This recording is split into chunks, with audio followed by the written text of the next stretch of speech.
بہت پرانے وقتوں کی بات ہے۔ ایک دور دراز ریاست کے سنگم پر ایک قدیم سرائے تھی۔ اس سرائے میں ایک شام 3 خوبصورت عورتیں آ کر ٹھہریں۔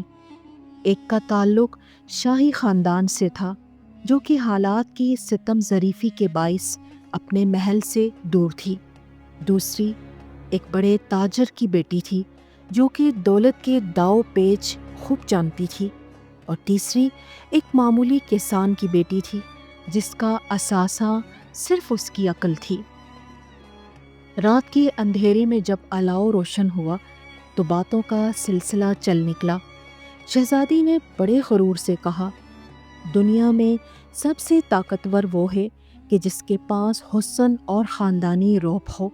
میں چاہوں تو ایک اشارے سے کسی بھی مرد کو اپنا غلام بنا لوں۔ تاجر کی بیٹی ہنسی اور بولی، حسن تو ڈھل جاتا ہے، مگر دولت کی چمک کبھی بھی کم نہیں ہوتی۔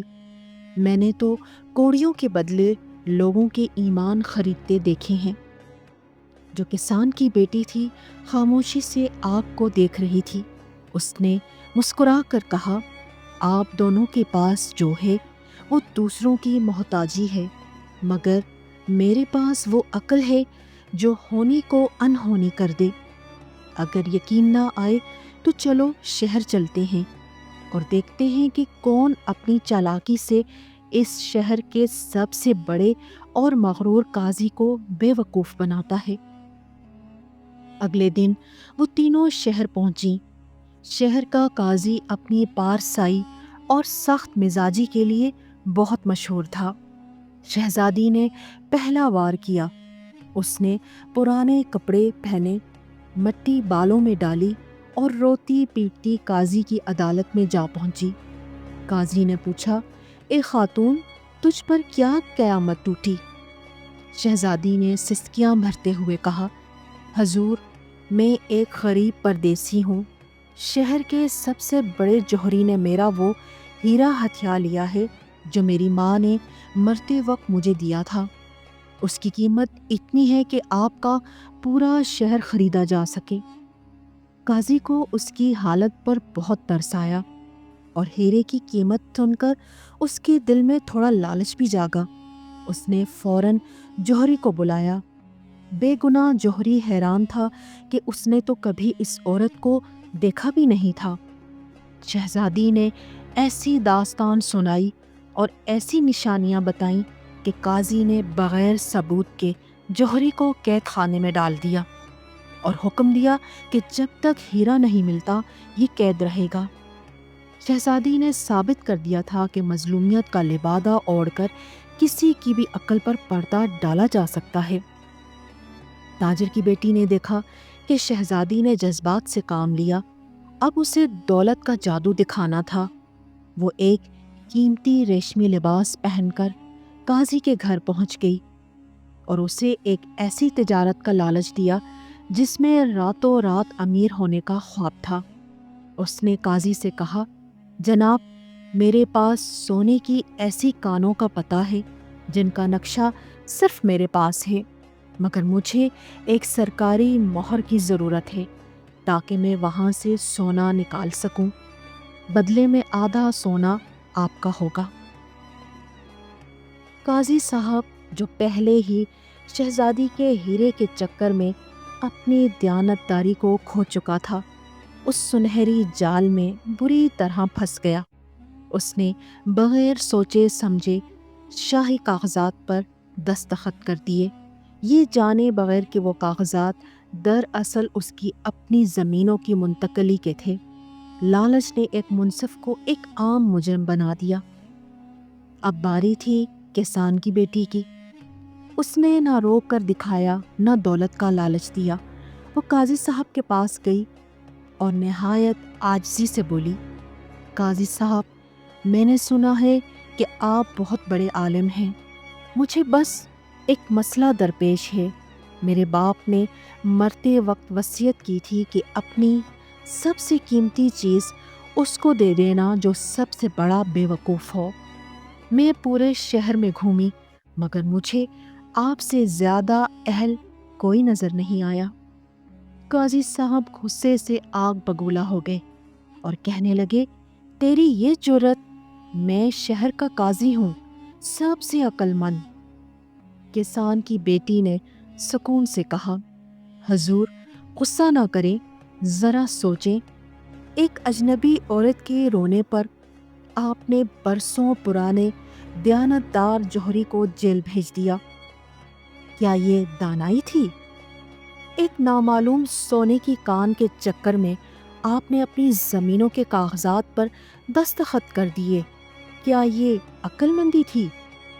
آپ نے اپنی زندگی بھر کی کمائی ہوئی عزت 2 عورتوں کے کہنے پر گنوا دی، تو اب بتائیں کہ اس تحفے کا حقدار آپ سے بڑھ کر کون ہے؟ قاضی کے پیروں تلے سے زمین نکل گئی۔ اسے اپنی غلطی کا بری طرح سے احساس ہوا، مگر اب بہت دیر ہو چکی تھی۔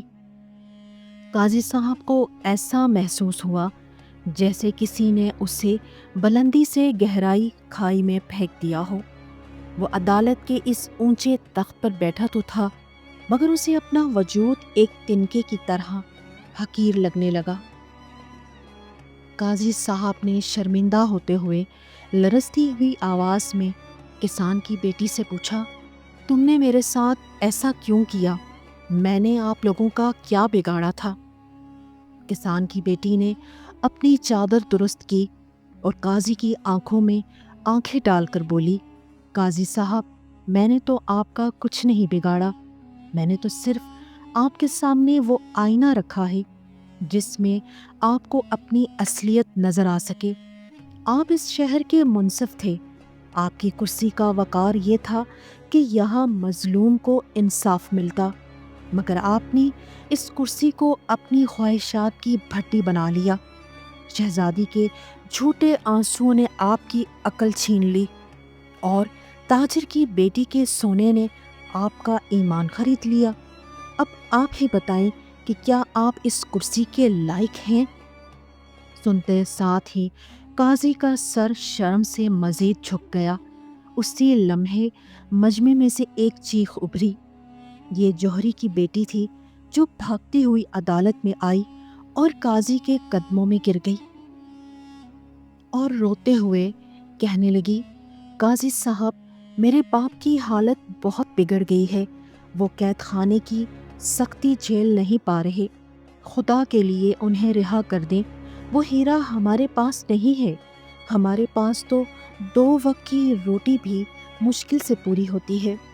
جوہری کی بیٹی کے ان الفاظ نے قاضی صاحب کے دل پر آرے کی طرح کام کیا۔ اس نے دیکھا کہ ان تینوں عورتوں کی چالاکی نے صرف اسے ہی نہیں بلکہ ایک پورے ہنستے بھستے خاندان کو برباد کر دیا تھا۔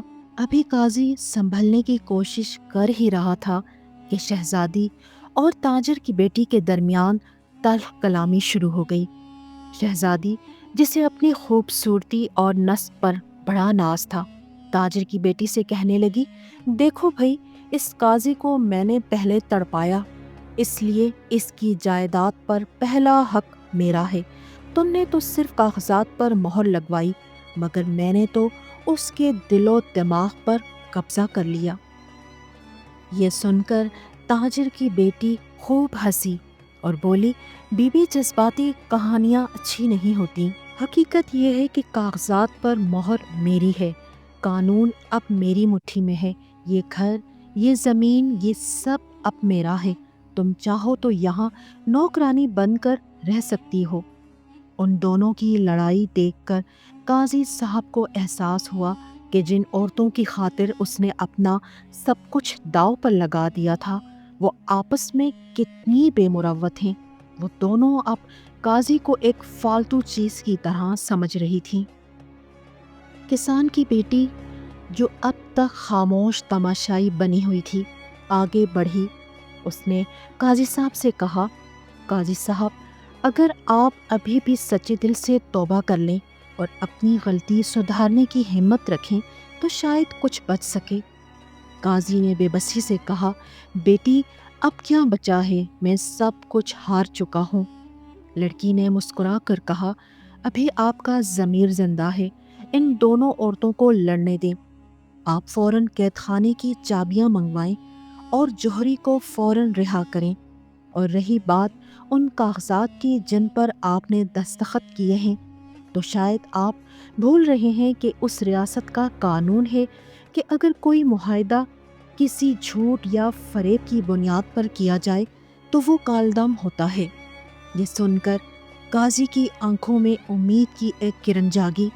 اس نے فوراً اپنے سپاہیوں کو حکم دیا کہ جوہری کو عزت و احترام کے ساتھ یہاں لایا جائے اور ان دونوں عورتوں کو، جنہوں نے فریب اور دھوکہ دہی سے سرکاری مہر کا غلط استعمال کیا، فوراً حراست میں لیا جائے۔ سنتے ساتھ ہی شہزادی اور تاجر کی بیٹی کے چہرے فک پڑ گئے۔ وہ جو کچھ دیر پہلے فتح کے نشے میں چور تھیں، اب قانون کے شکنجے میں تھیں۔ شہزادی نے رونے کی اداکاری کرنے کی کوشش کی، مگر قاضی اب ان آنسوؤں کی حقیقت جان چکا تھا۔ اس لیے اس نے کہا، اب تمہارا کوئی جادو مجھ پر نہیں چلے گا۔ تم نے میری عقل کو یرغمال بنایا تھا، مگر اس کسان کی بیٹی نے مجھے وہ سبق دیا جو مجھے بڑی بڑی کتابوں نے نہیں سکھایا تھا۔ آخر جوہری کو لایا گیا۔ قاضی صاحب نے اپنے تخت سے اتر کر، جو کہ اس دور میں ایک بہت بڑی بات تھی، اس بوڑھے جوہری کے سامنے ہاتھ جوڑ کر معافی مانگی۔ اس نے اپنی جیب سے وہ تمام سونا نکالا جو کہ اس کے پاس اس وقت بچا تھا اور جوہری کو بطور ہرجانہ دے دیا۔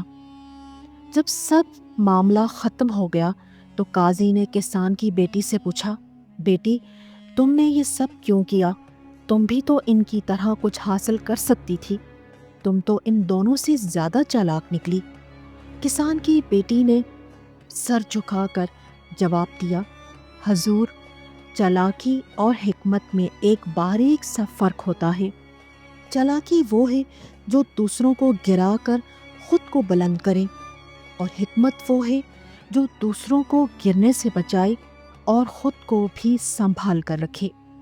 میں نے تو آپ کو بیوقوف ثابت کرنے کی شرط اس لیے لگائی تھی تاکہ آپ کو احساس ہو کہ انصاف کی کرسی پر بیٹھا انسان اگر اپنی آنکھیں بند کر لے تو پورا شہر اندھیروں میں ڈوب جاتا ہے۔ وہ تینوں عورتیں سرائے سے نکلی تھیں۔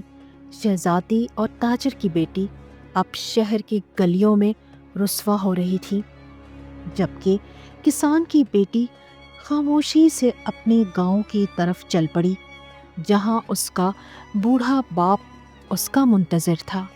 تو میرے عزیز دوستو، یہ تھا ان تین چالاک عورتوں کا قصہ۔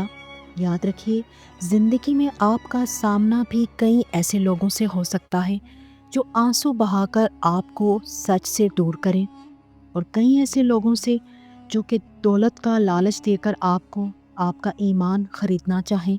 مگر کامیاب وہی ہے جو کسان کی بیٹی جیسی حکمت رکھے، جو جذبات اور لالچ سے اوپر اٹھ کر حقیقت کو دیکھے۔ عقل مند وہ نہیں جو دھوکہ دینا جانتا ہو، بلکہ اصل عقل مند وہ ہے جو دھوکہ کھا کر بھی اپنا راستہ نہ بھٹکے اور اپنی غلطی کی اصلاح کرنا جانتا ہو۔